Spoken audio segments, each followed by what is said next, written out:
Hi, I'm Max Walker&Williams, and welcome to another video. Today, we're at the headquarters of Hedera Hashgraph, and I'm here to interview the incredible Leemon, Baird and Mance Harmon. I cannot wait for this interview. I've got a lot of questions that I need answering. I've got questions from you guys on Twitter, so we're going to be going in today, and I won't be leaving until I have the answers to my questions. Enjoy the video.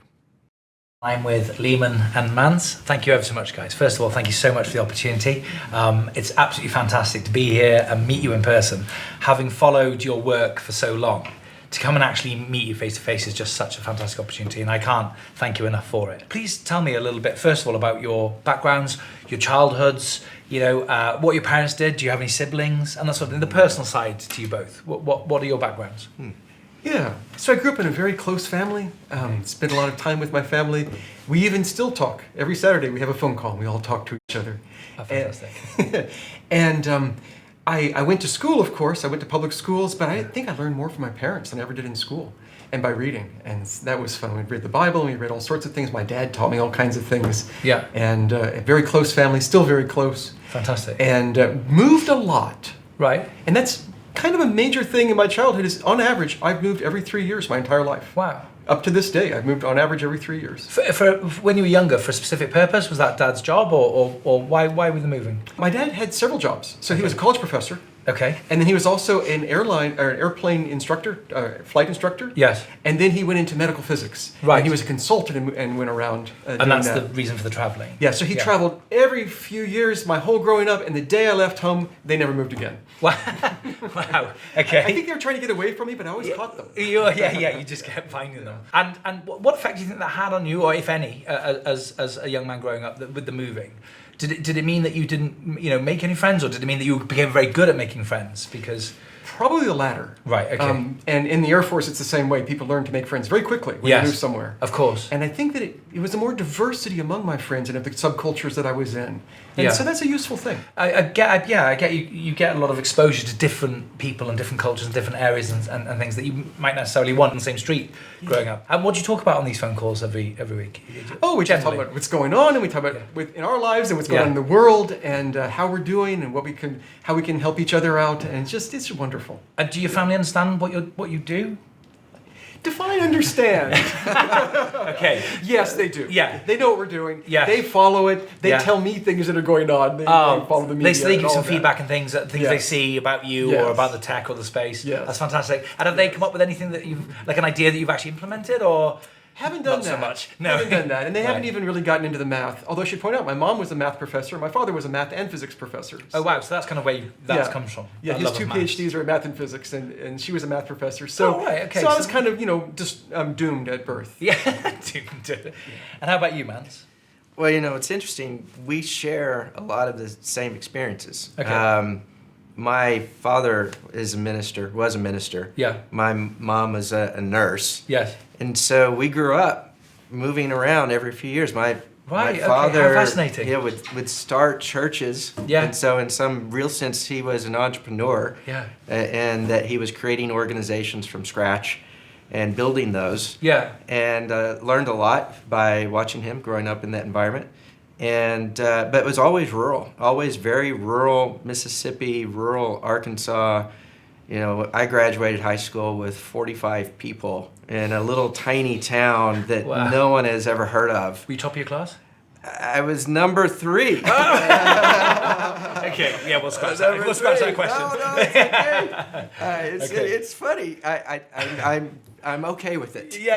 I'm okay with it. You've made peace with it. I've made peace with it. I skipped a grade, and they penalized me for it. And that's right. Okay, and so, it's fine.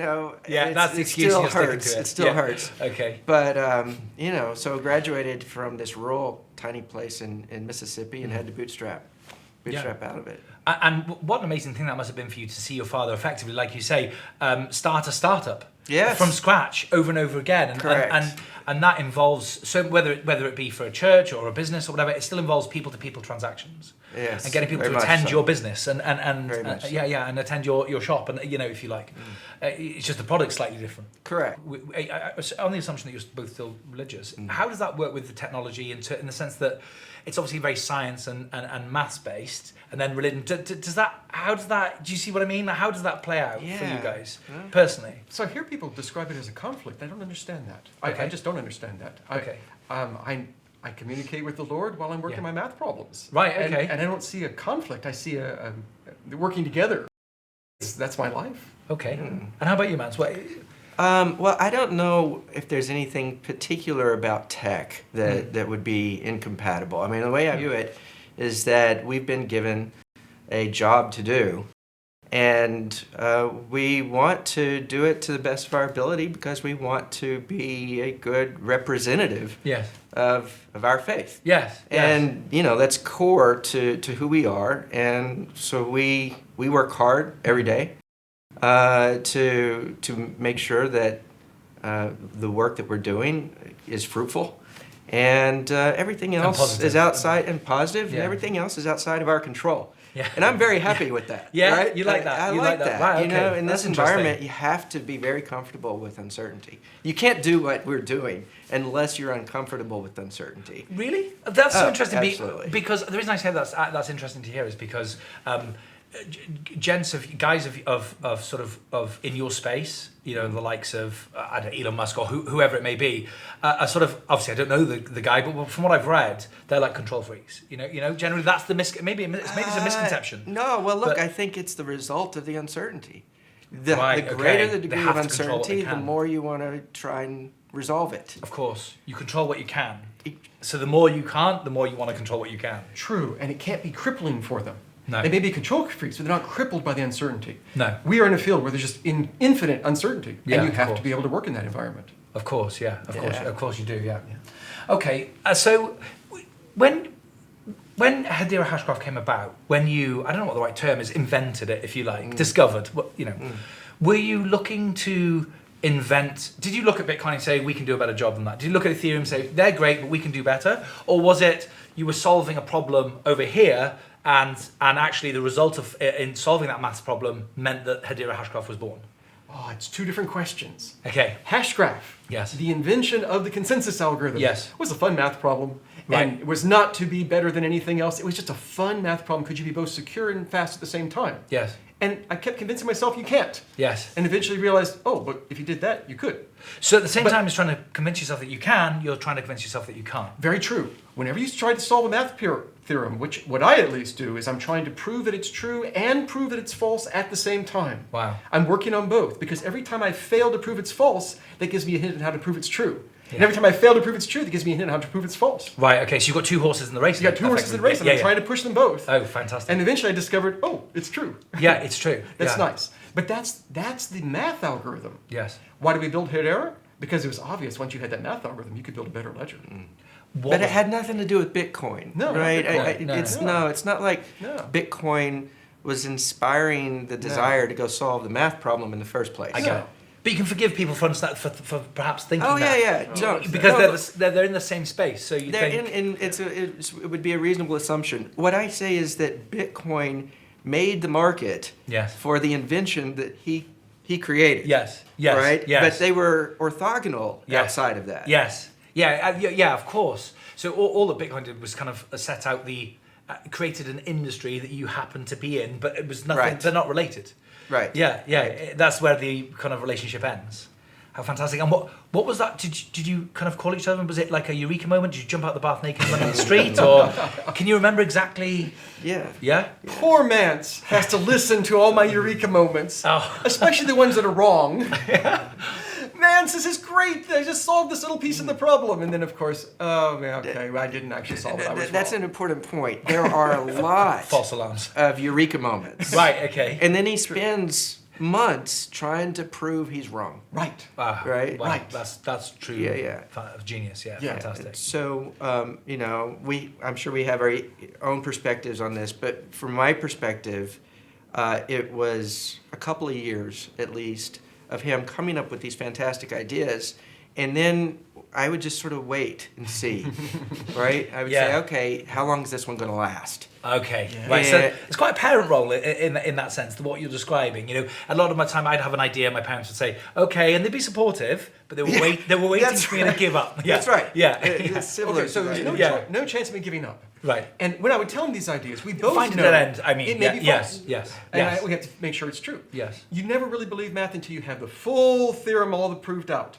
But when you get the eureka moment, oh, I think this will do it, I will call him and be excited. Yes, and he of and course. I both laugh about the fact that, now of course I don't know if this is true. Yeah. It may not be right, but I want to enjoy the moment with you Yeah, right yeah, now. yeah, of course, yeah. Right. I do the same thing with Laura, my wife. I have a business idea or something. I'll ring her and say, I think I've got something.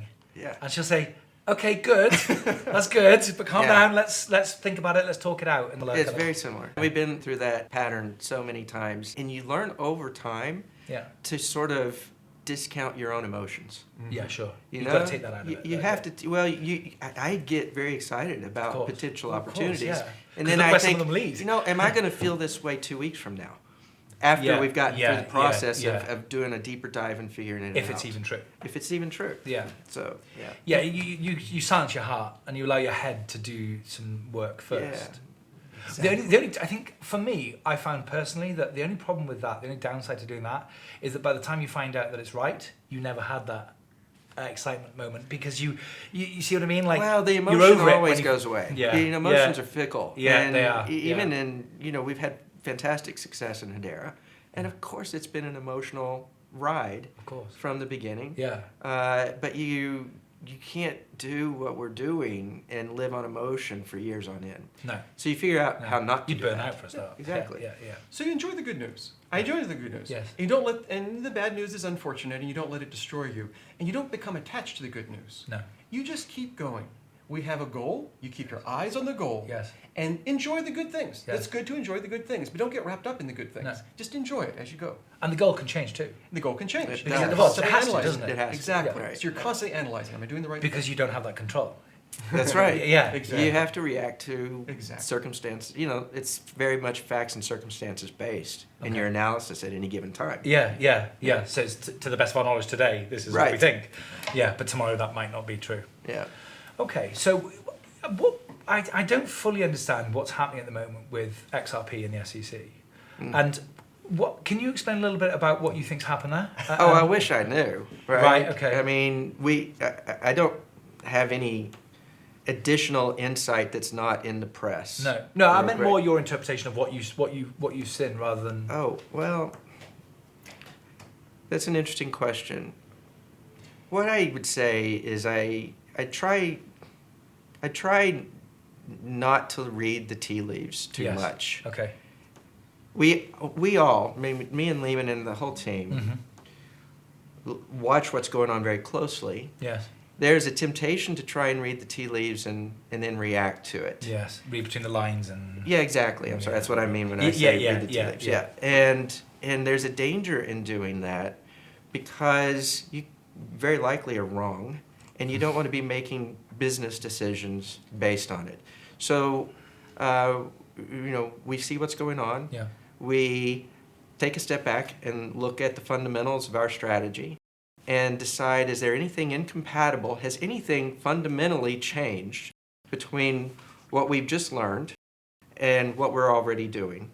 And if there is, then we try to make adjustments as necessary, but more often than not, especially as it relates to Ripple and the XRP, there's not, because it's impossible to know how this is going to play out. Yeah. And so from the very beginning, we've been trying to do exactly what Mance just said. Find the right way to do things. Right way to do technology, the business, everything else, and the regulatory stuff. Yes. Try to make sure we're doing things right. We take all the available information. We talk to the SEC and other people, get Yes. everything we can, make a plan, Yes. and then continually execute it while thinking, is it right? Should we adjust it? Is this the best plan possible? Yes. When things like Ripple happen, we watch what happens and take whatever we can get from it. Yes. But we don't freak out. We don't No. overreact. We No. just say, how does this affect the plan we have? Should we Yes. adjust it? Should we Yeah. tweak it? And do the right thing and keep our eyes on the goal. And this is Okay. what we're trying to do in every way. So you're in. So you mentioned there that you're in talk with the SEC. You're presumably you know. Are they helpful? Can you? What's the relationship like? Because there's so many people who have absolutely no idea because we're all on the outside. So is it a case of you pick up the phone, you have a point of contact, and you say, "Look, we're thinking of doing this. What do you think?" And they give you advice, or no, it's more formal. Far more formal. Yeah. It's far more formal. And right. This is our start. Like check this section of our. It's not. Look, I don't even know if it's possible. I think it's probably not even possible to, unless you develop a personal relationship, and then there may be conflict of interest issues that you have to deal with. So there are rules of engagement. Yes. And, you know, and over the years, we've had multiple interactions. But it's a very formal process that, you know, often starts off with providing information and then follow-up discussions related to what's been provided, and, you know. Yeah. I think formal's fine. It's what I mean is like, is it helpful? Like, it can be regimented, but are they looking to? Are they kind of like, you make a mistake and we'll call you? Let me say it this way: I don't think that they have told us anything that is not also known by the market. Right. Okay. So it's not like they're playing favorites because we talked to them. No. Or have talked to them. No. And if. Yeah, well, I think I'll leave it at that. Yeah. I'm not asking you to predict the outcome because, of course, my guess, anyone's guess is as good as anyone else's guess. But what do you think the consequences for the wider industry will be, whether Ripple are found guilty or not guilty or whatever? I don't know if there's the right terminology, but if it's a positive or negative decision, what do you think the outcome on the wider industry is? I understand. So, of course, for Ripple, I honestly can't guess. Who knows? No, yeah. And we'll watch and we'll deal with it. The industry as a whole is, of course, suffering from lack of clarity. I think we'll have clarity. I think we are going to get clarity over the next few years. Yes. We'll get clarity from regulators, and we'll get clarity from legislators. I think that Congress wants to give some clarity. Yes. And I think we're going to see that. And what I have heard over and over again, both from the regulators and from the government, the legislators, is that we do not want to destroy this industry. We do not want to impede this industry. No. This industry can change the world in a good way. Absolutely. We want to protect people from excesses and abuses in this industry, but we don't want to kill the golden goose. No. And that's the right attitude. Absolutely, yeah. So I don't know if everything they do will be the right thing. They do wrong things, but their goal appears to be the right thing, which is, can we build up a true industry for DLTs that will change the world in a way that helps our constituents? Yes. And that's good. Yes. And the answer is yes. The answer is clearly yes. Yeah, because, okay, that's amazing. I think everyone has come to realise, everyone in power, the powers that be, have come to realise that this is not going away. It's not a fad, it's not Silk Road, that's all got behind us now and that's all gone. So looking forward, if it isn't going away, how do we utilise it? You know? And yeah, like there are a lot of things that are very, very powerful and very, very useful. But some people can use badly. Fire, you know, you can use fire to do horrific things, but it's also a very helpful tool, a very powerful tool. So, and I think this will actually help the entire industry personally, because, like you say, it'll draw a line in the sand, and it'll say, okay, this is the way you behave. You adhere to this, and you know you're on the right side of everything, and you can build off that. But at least everyone will know where they stand, which is so important, isn't it? Because there's nothing worse than trying to guess if you're compliant or not. I would imagine. Yeah. What's interesting is that the usage to date, by and large, has been from the small and medium business community. Right. Yes. You know, there's startups in there, small and medium businesses in there, and the usage is already noteworthy in that it exceeds the other DLTs in the market. I think the latest is we're at like 1.8 billion transactions that have been logged. Just over. Just over. Yeah.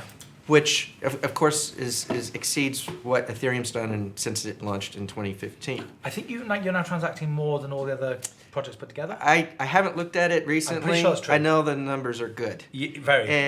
Good understatement. They're good. But they're about to get better. Yeah. Well, so that traffic really represents, like what I said, it's the startup and small and medium business community by and large. And what has not happened yet are the workloads from the enterprises. And the enterprises, they're slower. Everyone knows that enterprise is slower. In fact, when we first started all of this, one of the main objections by community members and and others that were considering participating in some way with the project, is it takes so long for the enterprise to adopt. Yeah, or make a decision. Or to make a decision, you know? I mean, of course. I remember all the conversations very well. People thought we were crazy, right, for the decisions that we were making related to enterprise, many of them. Look, give me an example on that. Well,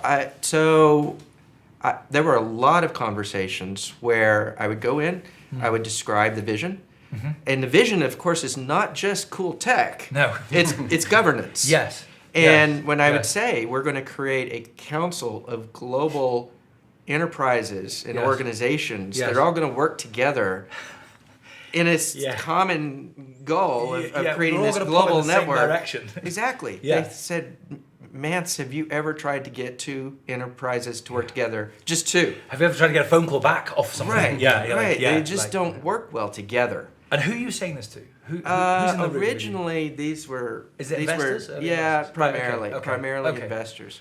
So you're going to investors and you're saying, look, we've invented this incredible tech, but it's got real practical uses too. It's going to run stuff. It's going to run the stuff, but we recognize... It's going to be structured like this. It's going to be structured. We recognize that the governance is as important and maybe even more important than the tech, ultimately. Yes. It doesn't look like it today. No. Right? Well, this is back in 2017. Yeah. Right? It doesn't look like it today, but when this market matures, it's absolutely going to be important. And a massive USP. Right. Because I spend a lot of my time, just on quickly on a point about the governing council, I spend a lot of my time on YouTube educating people who are invested emotionally, financially, whatever, in other projects. And one of the big things, particularly with Bitcoin, which I don't want to keep referring back to because for me the world's moved on, but it's what a lot of people are stuck on because they're usually the entry level, if you like. It's the gateway into the space. It's because they've all heard of it. And they'll say Bitcoin's decentralized and Hedera is not. I don't trust Hedera because it's not decentralized. Right. And I'm saying, hang on a sec.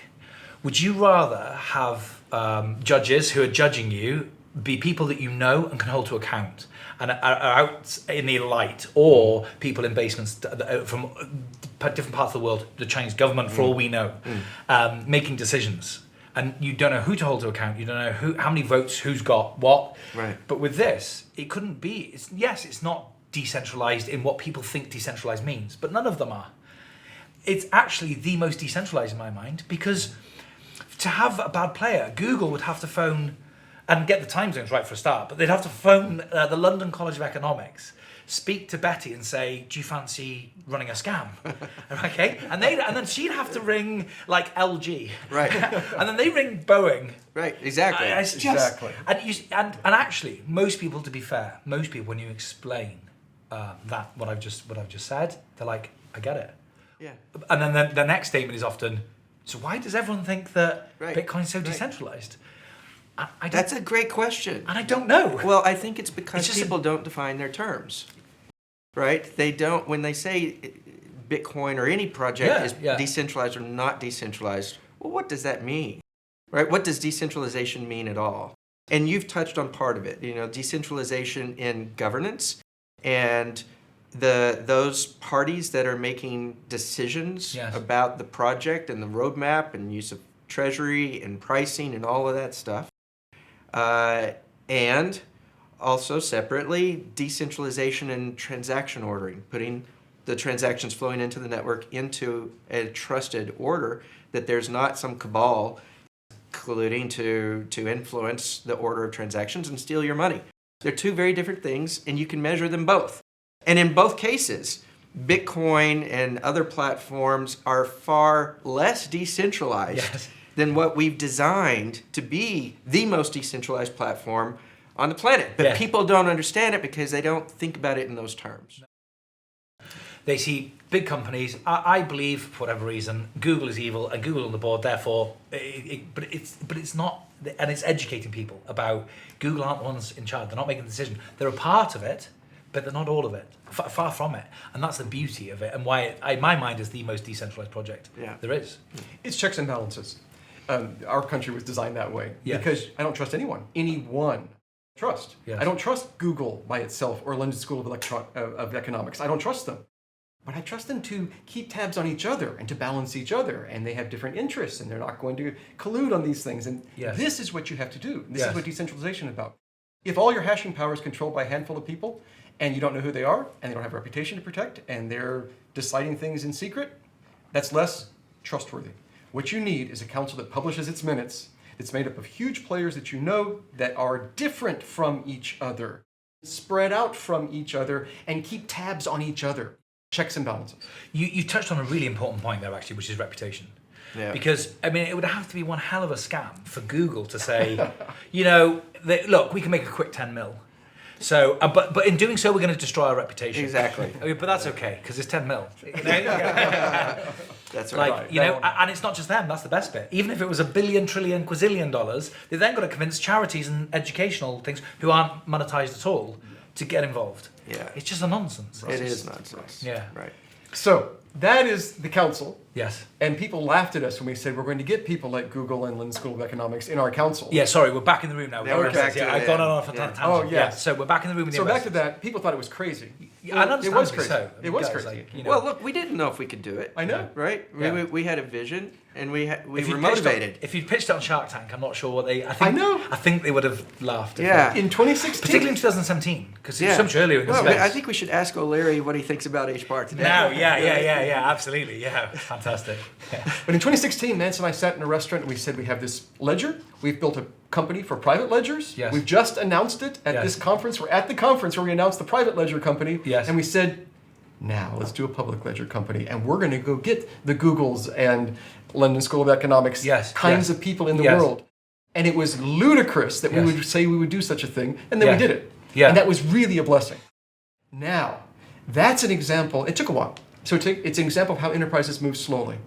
So, to go back one more from tangents, Yes. you asked about the step function Yes. on usage. Yes. And the step function, Mance was about to say something about enterprises.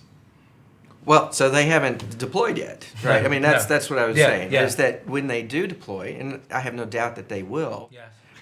then you see the step function in network usage. Yes. So what's difficult, and always has been difficult with the enterprises, is knowing when they're going to move. And there's a degree of opaqueness associated with enterprises that you just don't have in the startup community. In the startup community, you know, you're announcing your plans after you've put them on the back of an envelope. You'll tell everyone that, You know, you're you just people in the went to street. a cocktail party last night, and now we got a company. Right? Let's announce it. I've got a hangover in a business. Exactly. Yeah, Precisely. yeah, Well, it's yeah. exactly the opposite for the enterprises, right? They won't announce anything until they're ready to fully deploy a product to go to market. At least it's very rare. You know, ServiceNow is a great example of a counter example. ServiceNow, months and months ago, was talking about the work that they were doing with us, which was just a POC. And then they joined the council months later. After the event. And have announced all in. what they're doing in terms of future integration. Yes. But they haven't deployed. No. But what a fantastic, I mean, amazing, both in sense of use case, but also in attitude. Like, they're all in on with Hedera, is my understanding, from what I've read and everything I've heard. And so when they do deploy, there's a step function. When will that happen? Well, they move at the speed of a big company. How did you ring Google and say, hi, can I speak to somebody that knows something about cryptographic technology? And not case by case, but in general, but you're how asking, do they... Right, what are the mechanics? It'll of get doing easier it? now, for sure. You know, I assume some It people is. ring you. It But they're is. starting to ring you now. But at the beginning, it was just you two guys and you were... Well, there was more than just me and Leemon. Okay. So in the beginning, yes, it was me and Leemon. Yes. And then we hired the initial team members in the fall of 2017. Okay. And one of those included Jordan Freed, who the community knows very well. Yeah, absolutely. Right. Yeah. And Jordan led, along with Tom Trowbridge. Yeah. Tom Trowbridge is no longer with the project either. Jordan and Tom sort of led council recruitment. And what that, and Ed Garcia, I have to throw Edgar's name out there as well. He's very important and instrumental to all this. Right. And it was very much a enterprise software sales activity. There's a deck that we put together. Yeah. And we would find people within a given organization that seemed like appropriate targets Yes. to go and pitch to. It's so important getting the right person. Yeah, So getting half the right battle. person. That is, it's really Getting in the important. room with them is the other half. Right. Yeah. You need somebody that. You need somebody inside the enterprise Yes. that has the ability to make changes or get the enterprise Decisions. to say yes. Right. Exactly. And then we would go and we would literally sit across the table or in a boardroom and we would pitch. Right. Okay. And So it's like any other startup, basically, like any other tech startup. absolutely. You go door to door, just Yeah, just yeah. pump the And, pavement. and it's broader than just that. It's broader than council recruitment. The project has taken the same patterns that are Yeah. associated with enterprise software or SaaS sales or SaaS startup, right? In the way that we go to market, in the way that we build channels to the market, we've used those same tried and true patterns in a decentralized context. And And it isn't going to them and saying, be a council member. It is going to them and saying, here are all the opportunities of things you could build on Hedera. When they're excited about that, we can say, now you could also become a council member. right. So you upsell them. That's better. Yes. In a sense. Yeah. Because yeah. people don't want to join unless they have a real use and believe in the project. Of course. So the belief and the use case comes Right. first. Right. yes, and that's true. Yes. But there is a difference between the first 5 council members Yeah. and the last 5 Of council course. members. There's a lot more faith in the first. Well, yeah, and in the first 5 back in 2017, 2018, Yeah.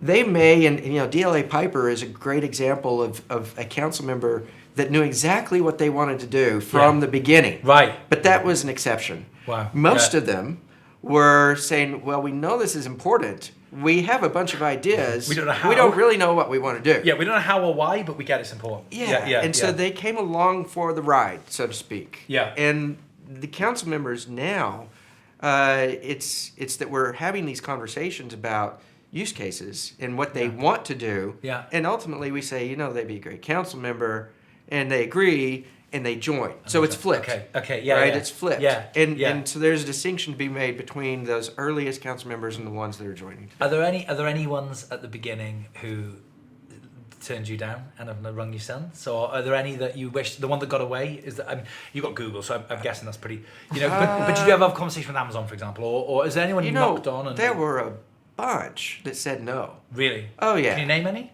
I don't know if I should. Well, they did. So But anything like this is like that, right?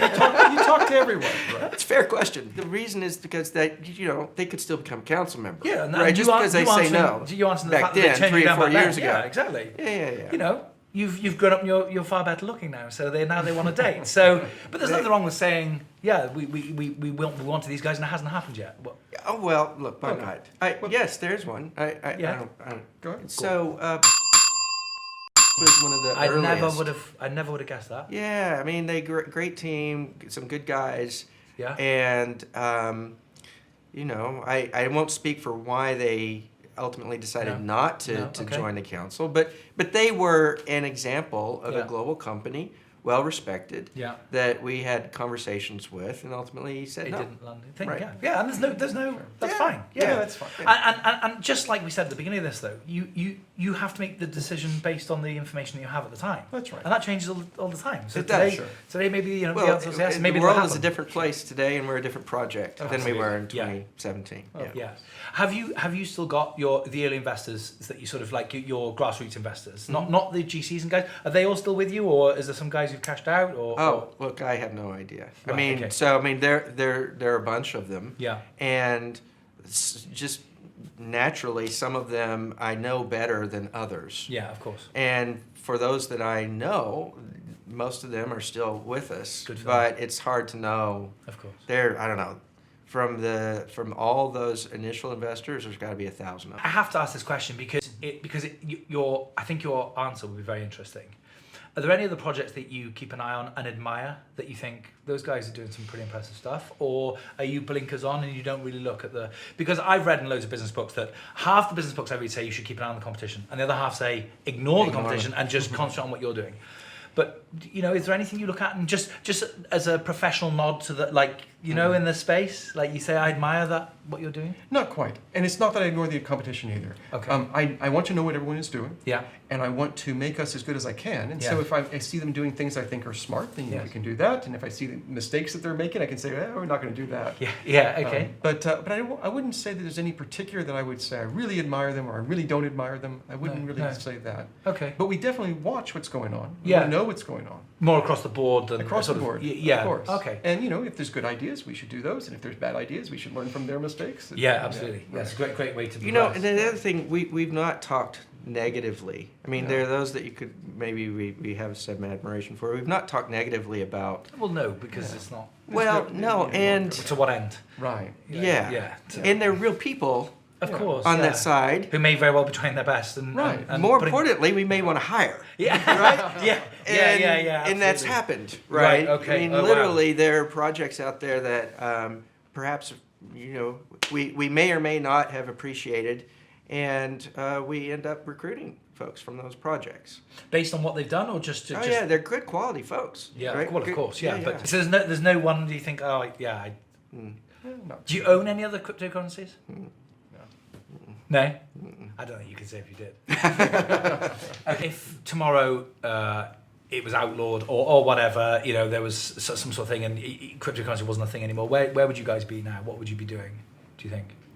If cryptocurrency weren't a thing, we Yes. would probably still be pushing ledgers. We'd use private ledgers or something. But suppose that Hashgraph is outlawed. Exactly. Hashgraph is outlawed. Okay. Okay. So tomorrow morning No, you wake up. there's probably no BLTs in the world. what would be interesting to talk about perhaps is what we were considering before Hashgraph, right? Okay. So I before Hashgraph. Well, we've started a string of companies. I don't know Yes. if you know, we've been working together since Well- '93. Yeah. Okay. So Now- tell me a little bit about that, because I remember you offered a promotion, weren't you, Mance? Pardon me? You were offered a promotion. Oh yeah. Give us a little bit of the background if you don't mind. Okay. Well, so I worked for a company in the identity and access space, Okay. and Leemon had just invented Hashgraph. And you And- two are friends at this point. You're not Oh, for working together. decades. You're not, Lee yeah, and yeah, Leemon? yeah. Yeah. Oh, we've Or worked together since decade. '93. Right. Okay. Yeah. So this is back in 2015. But you're not working together at the moment. So No. Correct. you're okay. But you're in Correct. contact. Yeah, Okay. We're in contact a lot, yes, Yeah, but we're not okay. working We together. lived in the same town, Right, and we had Yeah. just gone through 2 years of all these eureka moments. Right. Okay. Right? Yeah. And yeah. he So you're figured really it out. Yeah. And he yeah. figured it out. And Right. so we decided, well, okay, what are we going to do with it? And so I was going to, we needed money. And so I was going to go raise some money. And I was going to my then employer, Yes. and I'd scheduled a meeting with the CEO. When I got off the airplane, I could see that my schedule had been rearranged. Wow. With no notice. With Just- no notice. Oh, right? interesting. And, Yeah. I'd had this meeting with the CEO, and I was planning to pitch him on, on Hashgraph and the importance of it, and that they should make an investment. So that pitch included you leaving the company, presumably. It would, yeah. Yeah. Now, of course, he didn't know that. No, of course. I mean, I hadn't He didn't told know anything anyone. about anything. He didn't know anything about anything. No. Right. Okay. But he could, I could tell that something was off. Something was off when Okay. I had he changed the meeting, and now I was meeting with the CMO first, Chief Marketing Officer first, Okay. followed by meeting with the CEO. So your spidey sense is tingling. My spidey, in fact, that's exactly what I was thinking. My spidey senses went off, right? Yeah. And so I went in to meet with the Chief Marketing Officer, and he started pitching me on becoming the VP of Product Marketing. I think it was VP of Product Marketing. Wow. I'm not a marketing guy, No. but I had done some work for them just because they Yeah. needed the help. Right. Okay. And they'd been searching for this role for a year. So you pitched in, and they like what? Yeah, they said, Mance, we want you to join the executive team. We want you to do this role for us. It's got board level oversight, and it's important. We need you to do the job. And this has come about on merit, of course, but because of what you'd been doing and the meetings you'd arranged. You think that they'd I have no idea exactly what's Okay. going on. I think they probably understood that I was up to something. And you're outgrowing your current position. Yeah. Presumably, so they wanted to offer you a bigger one. Yeah. And so You're up to something. Yeah. Yeah. And so I thanked him and said I'll consider it. And then I go into the meeting with the CEO, and he says, Mance, before I could even say a word, Yeah. he says, Mance, We want to give you this big promotion. We want to give you, here's your raise, here's the new comp plan. We want you to take over this responsibility. Will you do the job? And so I was literally on the, in the moment, So, having sorry, to make just that recap, decision. You've just come into this room to pitch this guy on leaving the job and him starting up a startup, and he's pitched you a much bigger role, and you're stood there kind of like sideswiped thinking, what do I do? What do I do? I have the very first pitch deck ever created for Hashgraph. Yeah. Right? Yeah. And I thought, this is $1 billion opportunity. Yes. And with enormous uncertainty. Yeah. Oh, yeah. Yeah. And, for sure. two guys, no Yeah. reputation in No. the industry, brand new algorithm, Brand new industry. brand new industry. Yeah, like it could be outlawed tomorrow. Like Right. you could do nothing. You could do everything right and still fail. Completely. Or I get the relative certainty of the promotion, The warm comfort. Of, all the comfort that goes along with it, Yeah. increased responsibility and all, and so it's head and heart. right. And I just. Can I guess what you chose? So I made the decision on the spot and said, I'm sorry, I can't do it. I'm going to go do this. I'd love to pitch you on this, and I want you to invest in this company. Did you sit in his chair and ask him to stand? No, it's funny because he said, okay, well, show me what you have. He's Fantastic. sitting at his desk. What a guy. I get up and I start giving the pitch. Yeah. 15 seconds into the pitch, he stops me. And he says, Mance, hold on. I'm going to get my phone. I want to record this presentation because I think it's really important. Wow. Yeah. Wow. And so he saw that as a moment of history happening in he that saw room. that, so- And he acknowledged it and wanted to record it. yeah. So I won't name his name, but he was instrumental. He was the founder of one of the early messaging protocols. Right. And ultimately that became a big company, and he sold it into a big company. And he said it feels just exactly like that. Wow. What an So he endorsement. recorded it. Yeah. What an endorsement. And then This is the guy they who we're talking invested. about. They were investor number one. And Wow. and that's how it unfolded. Yeah. I bet he had no idea going into that meeting that that's how it was going to end. Like, No.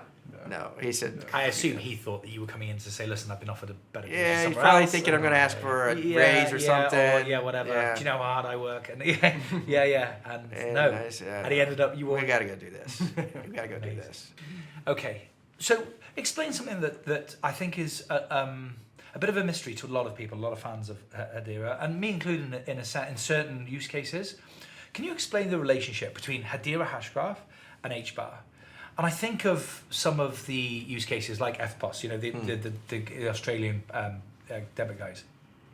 When somebody buys a Mars bar in a shop and they're buying it with Australian dollars, is that riding on an HBAR that goes that transacts, or what's the relationship there between Hedera Hashgraph and HBAR? Yeah, so Hedera Hashgraph is a network that gives services that allow you to build things on top of it. Right. And of course, whenever you're using those services, you're paying for them with HBARs. These are the cryptocurrency built into the ledger. Yeah. And if you want to be using those services, you have to have some HBARs, and you have to spend those HBARs to do those services, and they're very, very cheap.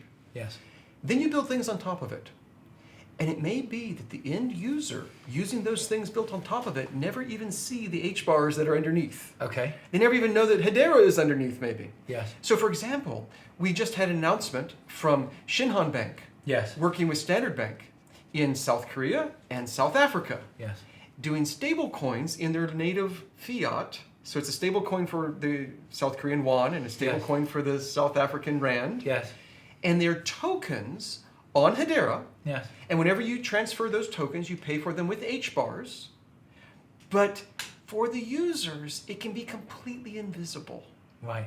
So you can be working, maybe you're from South Africa, but you're working in South Korea and you want to send some money back home Yes. from your paycheck. Yes. Well, your paycheck is in won. Yes. Well, back home doesn't want won, they want rand. Yes. So what do? Well, you can use your won to buy a wrapped token that is a stable coin backed by won Yes. from your bank in South Korea, Shinhan. Yes. And then that token can be transferred in seconds for 1/10 of a cent, Yes. paying with HBARs, Yes. to the bank in South Africa, Yeah. Standard Bank. Yeah. Biggest bank in all of Africa. Yeah. Council member. Yes. They then can take this swap it for Yes. their token, Yes. and then turn that into Rand, and your family gets Rand. And it's all seamless and it's all invisible, and you just send one and it comes out the other end of the pipe as something completely different. Exactly. Yeah. And it happens in seconds, Amazing. not It's secure. days. Secure. And it is secure. It has a record practically free. that you can check. It's a tenth of a cent as opposed to $40 for Yeah. a wire. Yeah. By the way, the wires between those two banks are Yes. $40 US. Yes. They actually denominate the price in yet a third fiat currency. Yeah. You get rid of all that. Which is even more expensive in the native currencies usually. You know, Probably. like the Rand, for example. Probably. $40 is probably a lot. I don't know. Yeah. In Rand. It Yeah. may just be a lot. I think it's about 25 Rand to the dollar, so it's I a have lot. no idea. Yeah. So it's immensely makes life better for the person doing remittances. Yes. And it, of course, requires HBARs. There's no way to make this work without HBARs. Yes. But they might not even see the HBARs. Okay. If it's successful, Yes. it's invisible. Of course. And it disappears. Yes. And just life gets better. Yes. That's the relationship. And that's so exciting, isn't it? Isn't that amazing? And give me an idea then. So if for example, now, tomorrow morning, we woke up and all of Africa and all of South Korea were operating the way that you say, how many HBARs is that using? Is that... Oh, it's enormous. And Standard Bank has a vision, not just Yes. to do their current job better, but to reach the unbanked throughout all of Africa. Through mobile phones and So amazing. yes, people who don't have access to banking will have Yes. banking. Yes. And yes, it will be an enormous amount of HBARs being used. And hopefully, it's even invisible. Yes. It Wow. just works. Yeah. It just works. Yeah, but it would take millions and millions of HBARs, but tens of millions, presumably, to... Oh, huge amounts of HBARs to be doing all this, right? So the next question, Constant flow. if we woke up tomorrow and the whole world was transacting like this, is there enough? Because I know there's 50 billion HBAR. A lot of people who, just straight investors, have a concern about that. But if the whole world was using... Oh, we have 50 billion HBARs, which Yes. is a lot. Each one's broken up into 100 million tiny bars. Yeah, I There's love a that. lot of I tiny love bars. tiny bars. Yeah. Isn't that so cool? Yeah. Yes. Honestly, if we had a few more bits in our 64-bit integers, I would have gone down to nanobars. And I would have Nanobars. called them nanobars. Amazing. But I didn't have enough bits. Yes. So we have tiny bars. So we have tiny bars. We have Okay, tiny bars. We'll stop the tiny bars. But that's Tiny fine. bars are cool. Yeah, they're very yes. cool. So if you only need a little drink, you go to a tiny bar. Yeah. That's cool. So we have plenty. We'll have plenty of liquidity, and we will never inflate the money Okay. supplies. The Okay. number of HBARs will not inflate. Yeah. And And it won't burn either. we don't have It's a burn fixed. mechanism. No. If you mint a token, you're allowed to burn it if you make it the right kind of token. Yes. But we do not have a burn command for HBARs. No. Okay. And so it's something we can rely on because we're building for generations. Yeah, of we want course. this to be a 100+ year project. Yes. And so 100 years from now, we want this to be working for the Yes. whole world. When you say the whole world, what's the dream? If you had a magic wand, of course it would be, we want to be everything to all people. But in one generation, in your lifetimes, what if you know we're now 100 years ahead, and what does it look like? What's Hedera doing now? Oh, it's not even a whole lifetime away. This is a few years away. But what I see Yeah. is that ledgers, DLTs in general, become part of every part of the economy and society, and Hedera is part of every part of the economy and society. Okay. This doesn't mean that everything in the world is done on a ledger or everything in the world is done on Hedera, but it means everything in the world, every major thing in the world, part of that thing is using ledgers Yes. and is using Hedera. Yes. And there will be a million things in the world that just wouldn't exist without this additional efficiency. Yes. It'll be like the internet. Not all of your information is stored on the internet, not everything is done on the internet, but every part of the economy uses the internet for something. Every part of society uses the internet for something. Every part of your life has at least a component using the internet. It's Yeah. just like that. And even if you don't, you live out in the middle of nowhere. If you take a delivery, you're exposed to the internet. Exactly. You know, if you have a COVID vaccine, you've been exposed to the internet. If you order off somebody an Applebee's or whatever, and they order on the iPad, you're being exposed to the technology. So it's almost impossible now to live Exactly. in modern society without. So I could ask you a question. Have you ever had a COVID shot that might have had some Hedera involved in its history? Yes, I have. Yeah, Okay. So, yeah. And you You told me probably that story. have. Yeah, I have. No, I have. Oh, No, yeah. I have. Okay. Yeah, But this yeah, actually yeah, happens. Yes. Yeah. Hedera is being Yeah. used to track whether it was kept cold at every step along the way. Absolutely. And this is life-changing because it means people won't get sick who would have gotten sick otherwise. Yes. And they might not even know that Hedera was involved. Well, a lot of them don't, and they have been. It's They've been exposed invisible. to it and they didn't even know. Right. It's So- invisible. yeah. But it made their life Exactly. better. They just Yes. didn't know about it. I love it. Yeah, This is where yeah. we're headed.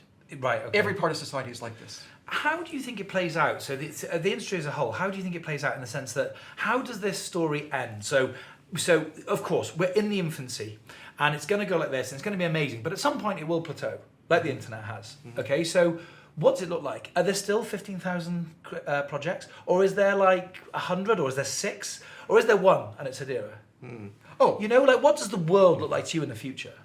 I can let you answer these questions too, but Come on, Well, so I mean, then you should follow up for sure. I mean, yes. And I'm going to say what he said, I'm sure. I think so. So there's more than one layer 1 protocol, yes. right? There will be, I don't know how many it will be, maybe half a dozen layer Okay. 1 protocols Okay. that are noteworthy or important. The big players. The big players. Okay. And the decentralized applications that are the mission critical or the enterprise grade applications, they're not going to work or rely on a single layer 1 protocol. We're Okay. going to go to a multi-layer 1 Yes. world Yeah. where all the most important applications are going to be multi-platformed.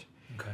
And they're going to drive huge volume. And it's Why is gonna, that? it's just risk mitigation, just risk reduction. What's the risk with Hedera? Because Well, not just for Hedera, but for any organization. Yeah. If you are making those types of business decisions, yes.